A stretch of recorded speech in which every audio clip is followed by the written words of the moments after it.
The death of Dan Rivera, why haunted artifacts should never go on tour, a true paranormal tragedy. Before the headlines, before the whispers of curses and possession, Dan Rivera was a son, a husband, a father, a friend, a seeker of truth. He wasn't chasing fame, he was chasing understanding. And yet, it was the very thing he loved that took him from us. This is not just a paranormal story, this is a eulogy, this is a warning. Dan Rivera believed there was something beyond the veil of life.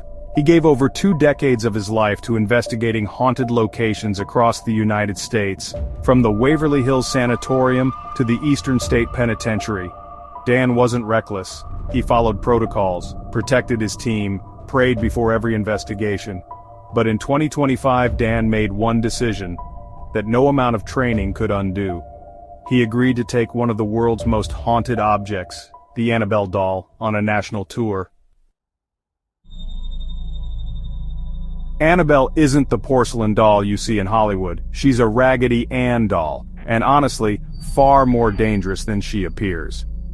Ed and Lorraine Warren, the legendary demonologists, first encountered Annabelle in 1970. According to their records, a nursing student received the doll as a gift. It began moving on its own. Left disturbing messages, "Help us, help Lou." A friend named Lou was attacked, scratched across the chest by invisible claws. A psychic medium claimed the spirit of a dead girl named Annabelle Higgins had attached to the doll. But the Warrens knew better. It wasn't a girl. It was a demonic entity, pretending. They had the doll exorcised and sealed in their occult museum, placed inside a holy case, blessed weekly. Ed Warren warned, "You don't ever challenge what's attached to Annabelle, and you never take her out." Dan's tour wasn't meant to be disrespectful. He wanted to teach people about the dangers of the paranormal world. And he believed the best way to do that was to let them see the artifacts firsthand. But you know, some lines are not meant to be crossed, even with good intentions.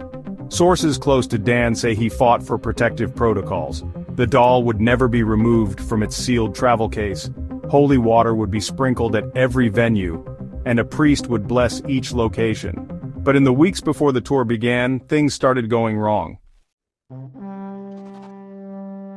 In Phoenix, a speaker exploded mid-presentation. In Dallas, a team member quit after claiming Annabelle followed her home. One of the tour's tech crew suffered a seizure in the lobby, minutes after touching the glass of Annabelle's case. Dan dismissed it publicly, but those close to him say he was shaken. He confided in a friend, "There's something on this tour that doesn't want us here." But by then, it was too late. The wheels were in motion. The doll had left her prison. Dan's final stop was Gettysburg, a city known for its ghosts of Civil War soldiers. He was tired, his voice hoarse from speaking, but he refused to let the team carry the doll. He always said, "If I take the responsibility, the entity can't harm anyone else." He placed his suitcase on the dresser, locked the door, turned off the lights.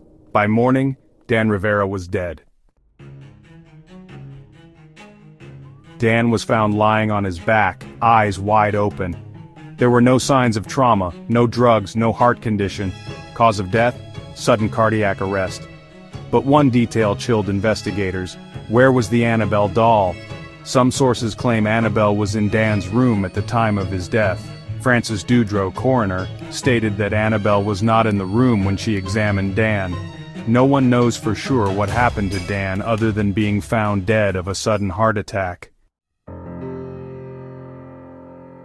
Dan's death left a hole in the paranormal community, but it devastated his family. He leaves behind a wife, 4 kids, a sister, a nephew who called him Ghostbuster Dan, and a grieving research team.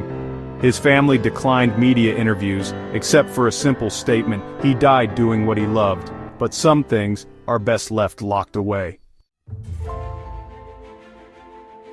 History has shown us time and time again, haunted artifacts are not collectibles, they are vessels.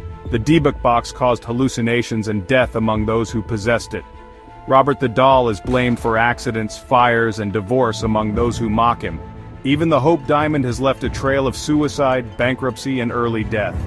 In every case, the common thread is removal. Once these items are disturbed or taken out of containment, the phenomena intensify.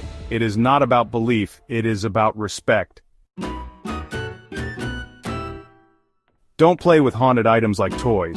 Don't poke what you don't understand. These objects aren't haunted, they're cursed. And some of them are hungry. After Dan's death, Annabelle was returned to the Warren Museum under emergency transport. A priest performed a 2-hour exorcism on the travel case. The doll now rests again in her sealed, holy container, where she should have stayed. The Warrens believe the case acted like a spiritual Faraday cage, a barrier between this world and something ancient, malevolent. Breaking that seal even once is like unlocking a door you may never close. Dan's final post wasn't flashy, it wasn't an advertisement, it was a warning disguised as curiosity. We honor his legacy not by fear, but by heeding the warning he gave with his life. Haunted items are not souvenirs, they are stories etched into wood and fabric. They are pain, given form. And when we parade them across the world, we're not just inviting people to see them, we're inviting something else to see us. In loving memory of Dan Rivera, 1984 to 2025, investigator, educator, protector of the unknown.